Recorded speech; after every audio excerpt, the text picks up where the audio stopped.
Hello, ഇന്നത്തെ യാത്ര എവിടേക്കാണെന്നറിയോ? വേറെ എങ്ങോട്ടുമല്ല, ഇന്ത്യയുടെ ചരിത്ര പ്രാധാന്യമായ ശനിവാർ വാഡ എന്ന് പറയുന്ന കോട്ടയിലേക്കാണ്. മാളിൽ പോവാന്ന് വിചാരിച്ചാണ്. ഈ കാണുന്നത് ഏർവാഡ ജയിലിന്റെ ഭിത്തിയാണേ.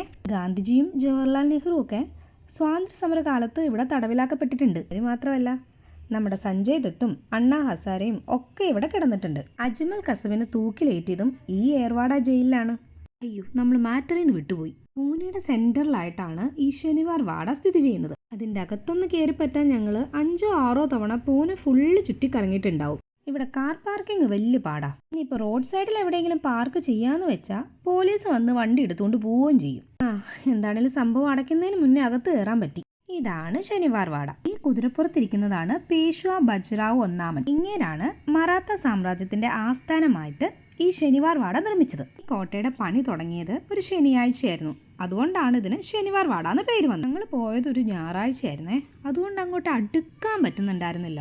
ശത്രുആനകളെ അകറ്റാൻ മുള്ളുകൾ കൊണ്ട് നിർമ്മിച്ച പ്രധാന കവാടമാണിത്. 1828 ഒരു തീപിടുത്തത്തിൽ 625 ഏക്കറിലുള്ള ഈ കോട്ടയുടെ ഭൂരിഭാഗവും നശിച്ചുപോയി. മുള്ളുകൾ കൊണ്ടുള്ള ഡോറ് കണ്ട ഒരു പള്ളിപ്പെരുന്നാളിനുള്ള ആൾക്കാരുണ്ടായിരുന്നു അവിടെ. നമ്മൾ എൻട്രി ഫീസൊക്കെ അടച്ച് ക്യൂവിൽ നിന്ന് കവാടത്തിന്റെ പുറത്തെത്തി. ശനിവാർ വാഡിനെ പറ്റിയുള്ള ചെറിയൊരു ബ്രീഫിംഗ് എഴുതി വെച്ചിട്ടുണ്ട് ഇവിടെ. ഈ ബജ്റാവ് മസ്താനി മൂവിയുടെ ഷൂട്ടിങ്ങും ഈ ശനിവാർ വാഡയിൽ വെച്ചിട്ടായിരുന്നു. അന്നത്തെ തീപിടുത്തത്തിൽ ബാക്കിയായതാണ് ഇതൊക്കെ. കെട്ടിയവനും കൊച്ചും കാര്യമായിട്ട് എന്തോ നോക്കിക്കൊണ്ടിരിക്കുന്നുണ്ടായിരുന്നു. അപ്പം ഞാനും അങ്ങോട്ടേക്ക് ചെന്നു. ഇവിടെ ഒരു സ്കാനർ വെച്ചിട്ടുണ്ട്. നമുക്കത് സ്കാൻ ചെയ്ത് കഴിഞ്ഞാൽ ഈ ശനിവാർ വാഡയുടെ പൂർണ്ണമായിട്ടുള്ള ചരിത്രം കിട്ടും. നിങ്ങൾക്കും വേണമെങ്കിൽ ഒന്ന് സ്കാൻ ചെയ്ത് നോക്കിക്കോളൂ കേട്ടോ. ഇപ്പം ഇതൊരു ഹോണ്ടഡ് പ്ലേസ് ആയിട്ടാണ് അറിയപ്പെടുന്നത്. ഇതാണ് പേഷ്വാസിന്റെ ഫാമിലി ട്രീ. ഇതിൽ 5 മാർക്ക് ചെയ്തേക്കുന്ന നാരായണ റാവുവിൻ്റെ ആത്മാവ് രാത്രി കരഞ്ഞുകൊണ്ട് ഇതിൽ കൂടെ നടക്കാറുണ്ടെന്നൊക്കെയാണ് പറയപ്പെടുന്നത്. പക്ഷെ ഇതിപ്പോൾ ഒരു പാർക്ക് പോലെയാണ് കേട്ടോ. സത്യം പറഞ്ഞു കഴിഞ്ഞാൽ ഒരു കപ്പിൾസ് പാർക്ക് പോലെയാണ്. പിള്ളേർക്ക് ഓടിക്കളിക്കാൻ ഇഷ്ടം പോലെ സ്ഥലമുണ്ട്. ഞങ്ങളും കുറച്ച് ഫോട്ടോസൊക്കെ എടുത്ത് കൊച്ചു കുറേ നേരം ഓടിക്കളിക്കുകയും ചെയ്തു. കുറച്ച് നേരം കളിച്ചപ്പോഴത്തേക്കും അവനും അടുത്ത് തുടങ്ങി കേട്ടോ. ഇനിതേ അതിൻ്റെ മണ്ടിയിലും കൂടി ഒന്ന് വലിഞ്ഞു കയറണം. ഞങ്ങളുടെ ഫോട്ടോ എടുക്കാൻ പറഞ്ഞ കെട്ടിയവന് ഫോക്കസ് മാറിപ്പോകുന്നുണ്ടോ എന്നൊരു സംശയം.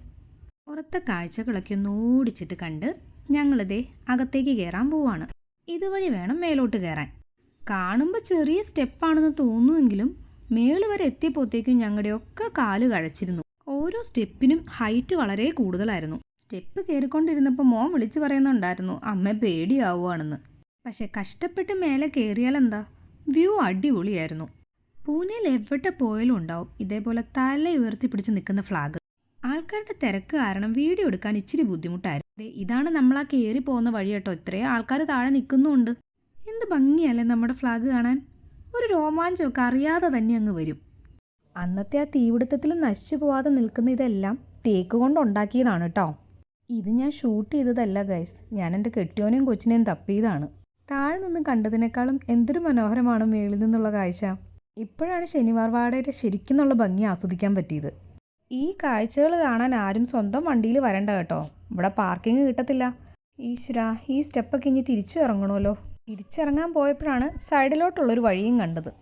ആ വഴി കൂടെ പോയി നോക്കാമെന്ന് വെച്ചപ്പോഴേക്കും പുറകിൽ നിന്ന് കെട്ടിയവൻ്റെ വാണിംഗ് വന്നു. ഇനിയും വൈകിക്കഴിഞ്ഞാൽ തിയേറ്റർ അടയ്ക്കുമെന്ന്. സിനിമ കാണാനുള്ള ത്വര കാരണം പെട്ടെന്ന് തന്നെ താഴത്തേക്ക് ഇറങ്ങി ഞങ്ങൾ ഇങ്ങ് പോന്നു. തിരിച്ചു പോരാൻ നേരത്താണ് അവിടെ എന്തോ ഇരിക്കുന്നത് കണ്ടേ. അന്നത്തെ കാലത്ത് ഉപയോഗിച്ചിരുന്നൊരു പീരങ്കിയായിരുന്നേ അത്. അതിന് കാവലായിട്ടൊരു പൂച്ചയും 3-4 പിള്ളേരും ഉണ്ടായിരുന്നു. പീരങ്കിയൊക്കെ അവിടെ ഇരിക്കട്ടെ, നമുക്കിനി സിനിമയും കൂടെ കാണാനുണ്ട്. നമ്മുടെ ലാലേട്ടൻ്റെ ഹൃദയപൂർവ്വം ഫിലിമാണ് ഞങ്ങൾ കാണാൻ പോകുന്നത്. പൂനെ ഫുള്ള് കറങ്ങിയിട്ട് വന്ന ഞങ്ങൾക്ക് ഈ ഫിലിം ഒരു വിഷ്വൽ ട്രീറ്റ് തന്നെയായിരുന്നു.